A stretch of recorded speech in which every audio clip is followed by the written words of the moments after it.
We had to have you back, not only to coronate you, the new king of overnight radio, but also for Canadian Bacon. Aiden Hatton, take us away. A dog.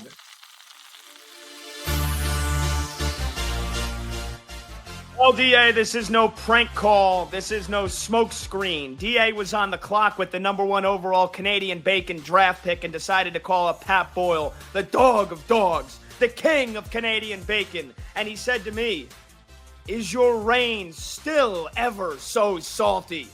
So, Pat Boyle has decided to come back to Watch D.A. live and deliver a 5-oinker on your candy asses that you've been dreaming of.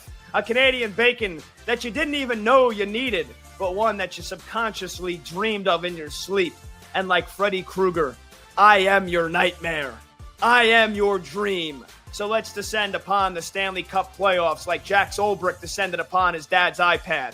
Let's start in Sunrise, Florida yesterday. Where at Sunrise, it's normally a chirp fest among the chicks and birds, but in this series, it's become a chirp fest among the coaches. In Game 2, Tampa Bay's Brandon Hagel crushed Florida's Alexander Barkov with a hit that earned a 5-minute major.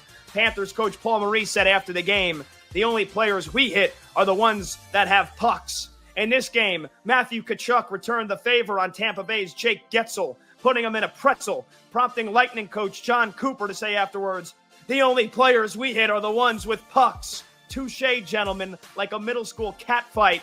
Let's get petty.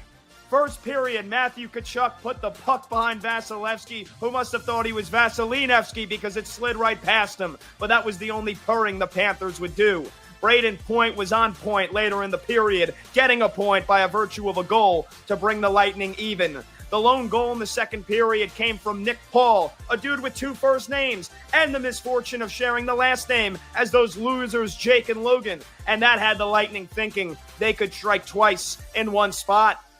And then there was a trio of goals in the third as Tampa Bay finally crackled the sky after losing both of the first 2 games at home. The Lightning found a message in a bottle and policed their way to a 5-1 win, and they'll look to get another road win on Monday to tie the series. We move over to the Excel Energy Center, where Microsoft Word said to Microsoft Teams, "Let's get a spreadsheet going here in St. Paul," and Peter was robbed for a Game 4. It's lyrical gold right there, folks. Think about that last sentence while I hit you with some highlights. Golden Knights in the Wild, Minnesota up 2-1. There was never or nary a lead larger than 1 goal in this hotly contested affair. You could cut the tension with a knife or a razor, a barber's razor. We pick it up in overtime where it's 3 apiece, and the Wild made a wild mistake to turn it over in their own defensive zone. The Knights had a golden opportunity, and they didn't let their armor down. The puck pinballed in front of the cage, where Ivan the Great Barbashev took his razor and plunged the puck into stone with an emphatic Excalibur. He's played over 24 minutes in Game 3 with a steal. Smith looking to move it in down low. Center to Middleton. Blocks it. It's loose in the crease. Score! Ivan Barbashev puts it home. The Golden Knights win to tie the series. Ivan Barbashev took the Wild to the woodshed as Vegas fans cracked open a cold bev with hops coming to the top in the form of sweet victory. The Wild now pack their bags and hope to get lucky in Game 5 back in Vegas with the series tied at 2 apiece. We head to the Great North for the Battle of Ottawa as the Senators tried to legislate against a sweep, but the Maple Leafs said, "Oh, sorry, we're gerrymandering here. Sorry, eh?"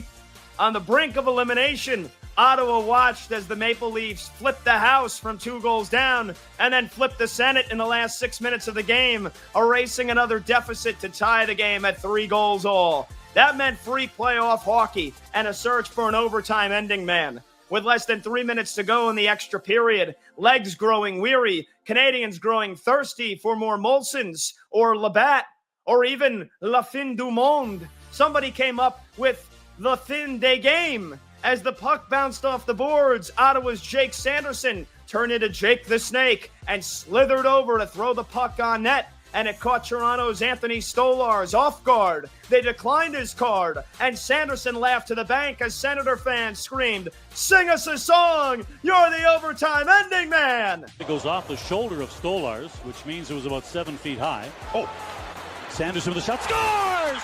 Sanderson with the goal from the point. Ottawa lives another day. Jake Sanderson's wrister off a feed from Tyler Clevin.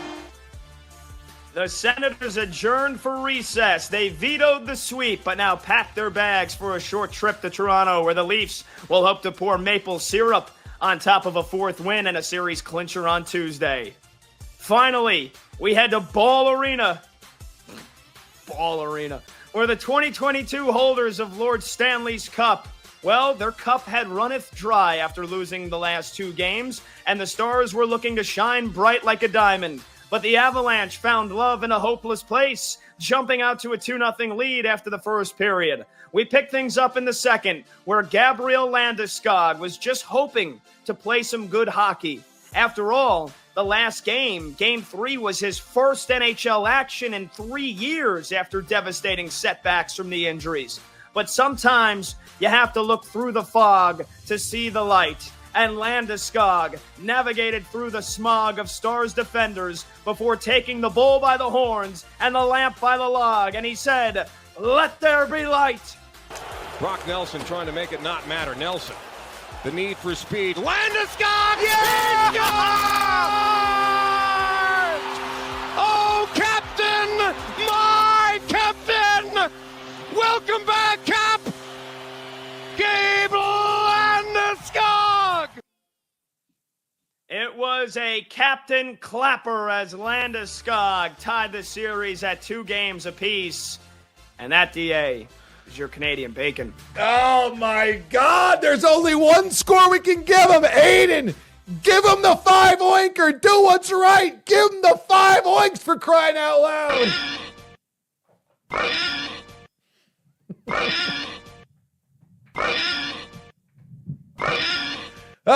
If we could give you more oinks, we would. We had people in the comments said, give them 1,000,000 oinks. This is perfect. This is what we all needed. Shoot this into our veins. The comments overwhelming. Boyle, where do I begin? I am your nightmare. I am your dream, like Freddie Krueger. Let's get petty. Amazing. You say you dropped a Jack Olbricht descending on an iPad? Unbelievable reference, which is, by the way, the kid that pranked Shedeur Sanders, and the Falcons had to apologize. Message in a bottle policed their way to a lead. The Canadian accent, sorry, so sorry. The fin du monde to the fin de game. And my favorite line, perhaps, in Canadian bacon history, the Senators vetoed a sweep. That's amazing. Boyle, you hit on all fronts. Well done.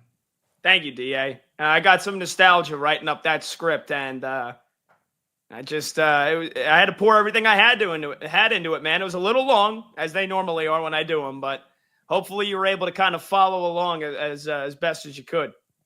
Well, I think because we do this so infrequently now, the longer was actually okay. If we were doing this every day during the Stanley Cup playoffs, you probably would have been graded down, maybe a quarter oink.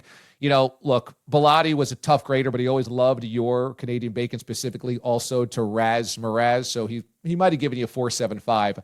But we all needed this because we've been missing Canadian bacon. And you should just, the comments Aiden's thrown up there right now. He was born for this. This is so good. This is his best work ever. And by the way, we had Mraz do Canadian bacon, and he missed the overtime ending, man, his own signature call. So the fact that you got it in gives bonus points as well. Thank you. Yeah, sometimes that pen just catches fire. And, once I got going, I couldn't stop. But I'm glad that you guys enjoyed it. Seeing all these comments from loyal D aliens is phenomenal. It's great stuff, man.